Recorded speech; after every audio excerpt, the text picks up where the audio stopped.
10, I'm Brian McConkey. We begin tonight with a mother who is now pushing for some changes to state law after the loss of her daughter in a domestic dispute. Investigators say a man with a history of violence pulled the trigger in that case, and that's why Amina Ali is pushing a plan on state leaders that would keep track of repeat offenders. Our Kiyah Jordan talked to her tonight. You also talked to state lawmakers about the need for this. What'd you find out?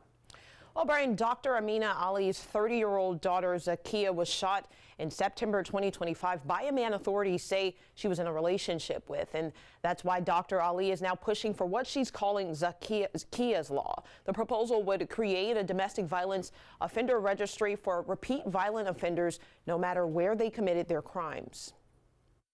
Dr. Amina Ali says the day she learned her daughter was shot and killed, she remembered having an excruciating headache and checking herself into the hospital.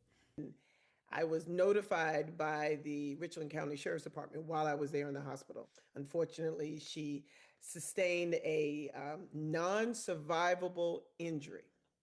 And that's just how he described it. According to Richland County deputies, 30-year-old Kiyah Ali was shot and killed by 33-year-old Jerry Williams on Two Notch Road on September 14th, 2025. Deputies say the shooting happened after an argument between the couple. We have been in the top 10 in every list of when women are killed by men. Ali says they later learned her daughter's accused killer had a long violent history in other states. That's why she's pushing for Kiyah's law to hold violent people accountable.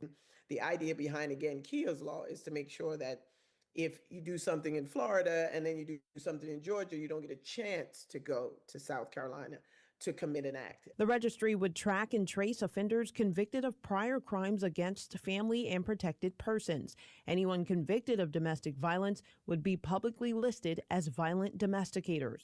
It would be a free, searchable database. Lawmakers and advocates say they worry about unintended consequences. I'd like to learn more about it.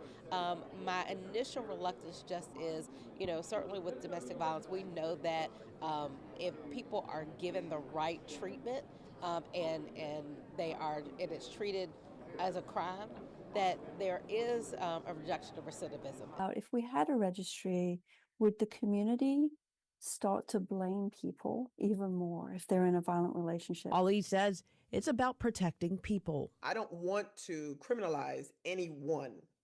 The behaviors criminalize themselves, okay, first of all. So we're looking at perceived patterns. Now, Ali has created a petition for people to sign in, find out more about that proposed registry. Now, also at the State House, Senator Tamika Isaac Devine is proposing another bill that would help protect victims of domestic violence who have never lived with their attacker or do not have a child with them.